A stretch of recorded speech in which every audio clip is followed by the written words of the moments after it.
Man, almost feels like home. Just kidding, not mine. Just doing a little bit of work on it. And we got to get it out so we can get the Mustang in. Went and picked up that guy.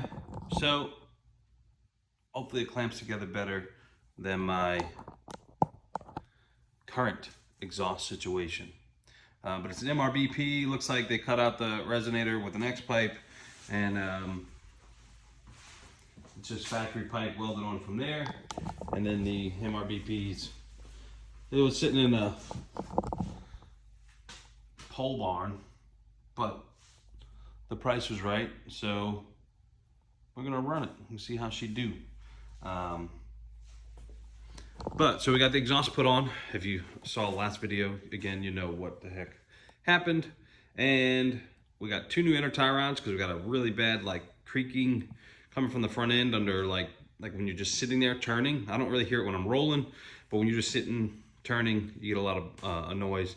And then probably in this video, it won't be today, but probably in the same video for you, probably gonna do some underglow because I think the next event's gonna have a night driving section, and you know, you gotta be kind of hot boy. So anyway, we're gonna play some musical cars, get the old Mustang in here, and get to working on some of this you know, small stuff so we can get ready for the next event.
So we got these 2 hangers way at the back, bumper support, and then we got these 2 here.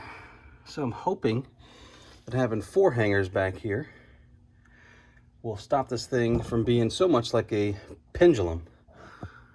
Because before, my exhaust only had these 2 hangers left. And so, like I said, it's like a pendulum swinging on these 2 and putting all the weight on those pipes down there. So fingers crossed this is better. We got some different clampages to try out, and you know, hopefully all goes well. So that's where we're at. I'm gonna try to hoist this up in here by my lonesome, and we'll knock it out. It's not too heavy, it's just kind of awkward. So let's see how we're gonna do that.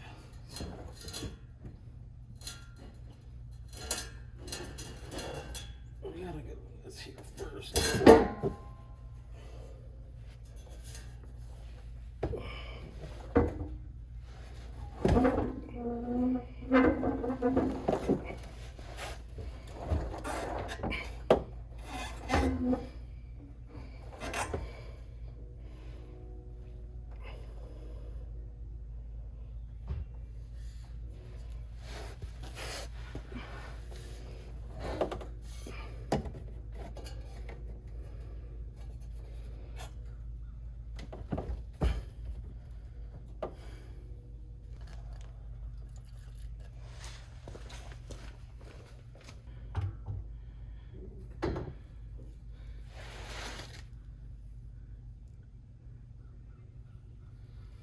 All right.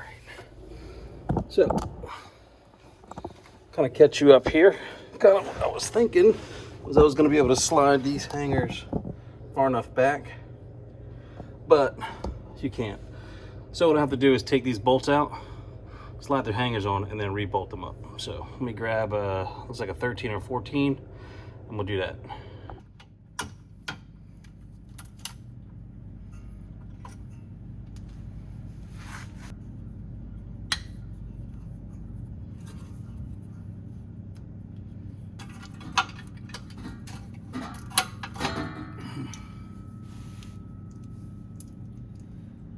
Thanks, Ford, for giving us the hooks.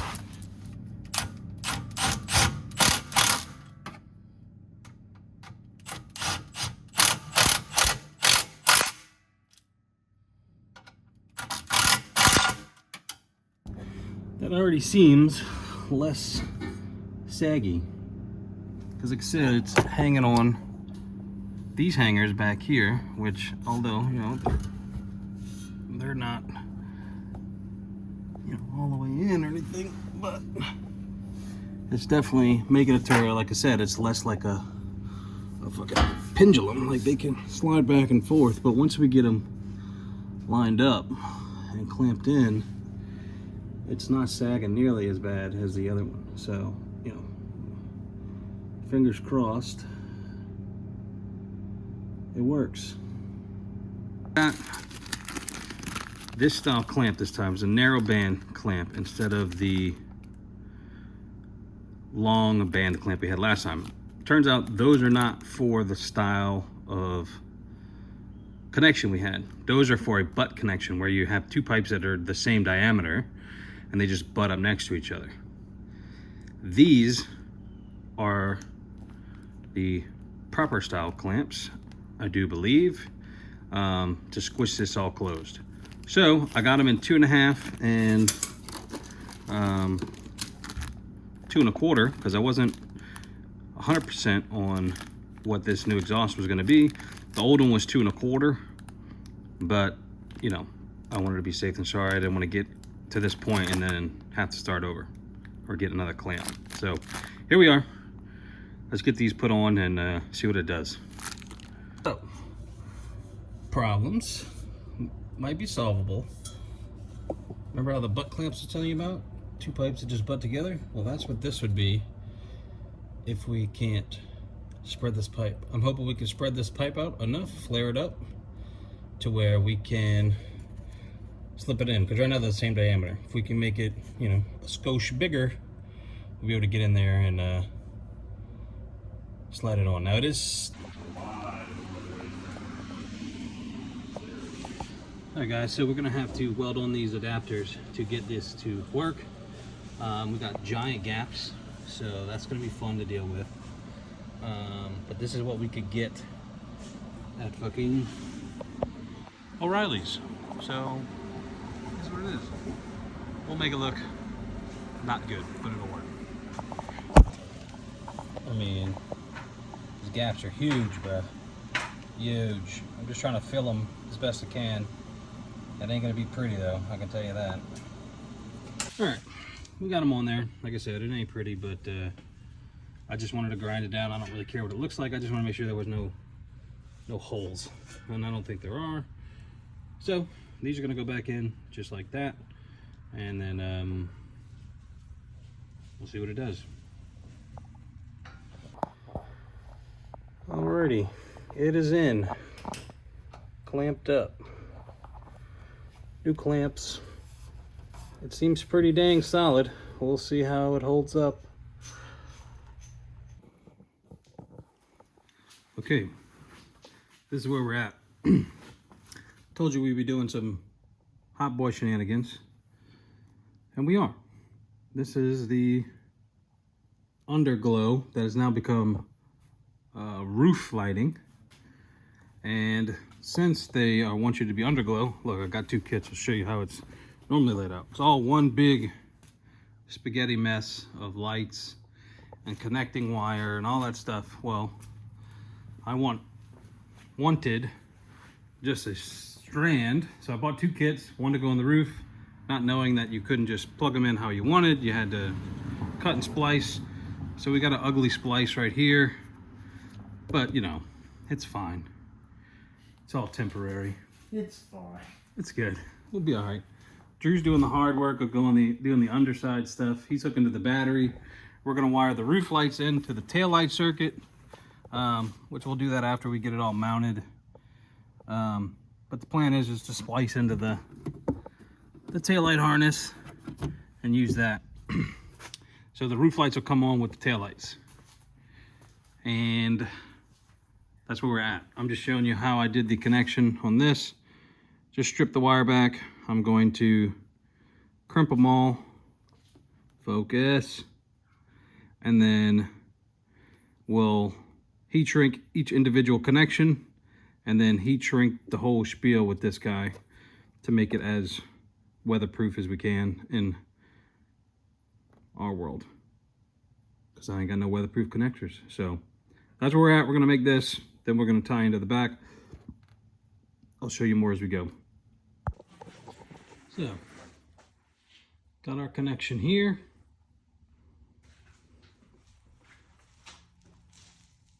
It's all the way down, and now what I'm gonna do, you can see I got this taillight out. I'm gonna wire the power. Found out what's 12 volt on is basically this black wire here and this green wire here. Now we did a test it from the car side, but obviously going through the pin will be fine. So I'm gonna skin these and we're gonna wrap the power wires around here and then seal them up. This will be inside the car side, not on the outside, so we don't have to worry about too much moisture and stuff. So that's the plan. Okay, got the taillight back in, got it wired up. Haven't messed with any of the settings, but you turn the, come on, parking lights on. We have lightage. Now we haven't set anything else up, but that should look pretty dope at night. And they all work, they all flash the same color together. So I know my splices are good. We didn't destroy it too bad. So I'm gonna tidy up back here, get all these wires cleaned up, tucked away, zip tied up, and then I'm gonna get on helping Drew because we still got lots to do with this shenanigans. Okay, well, I got you guys here. This is what we're doing on the sides. We're trusting the 3M double-sided tape to do its thing. Same way on both sides. Drew made a calculated risk. Yeah, I think it'll be all right. It's this stuff's on there pretty good. We cleaned the rail with brake clean and got it as oil and dirt free as we could. It's holding pretty good. I think we'll be fine. Just ran the wires down, zip tied them up where we could, and we should be all good. And we're throwing in the back right now. I don't know where Drew's putting it in, but I don't know either. We're gonna go back there and figure that out, and then we'll return. Okay, what we did in the back here is, since there's no real good place to stick them, we zip tied to the exhaust hanger, and then the bumper bracket, and a couple of spots, and then the exhaust hanger, and we're gonna call that fucking good. And if it flies off mid-drift, well, that ain't my problem because it'll be behind me. Alright guys, so this is finished product on the underglow.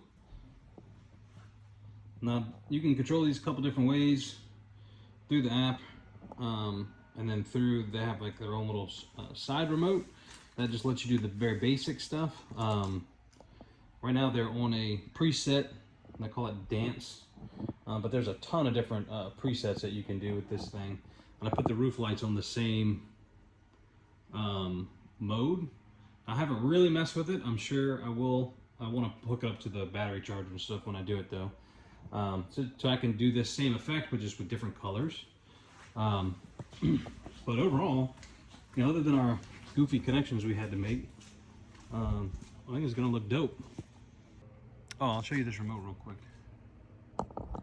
So I think, let's see which one this is. All right, it's the bottom. So A is on, just turns it right back on to your, what it was doing. B, I think toggles the brightness. Yeah. I think it's 6. 1, 2, 3, 4, 5, 6. 1, 2, 3, 4, 5. All right, 5. C, you can change it to a solid color.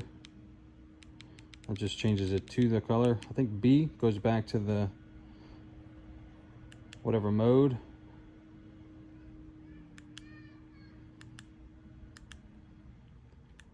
So you can do basic stuff without turning on the app, but if you want the kind of the cool dance stuff, you need to turn the app, because that's just like regular party mode. It's different than what the tracing kind of rain that we had before. But anyway,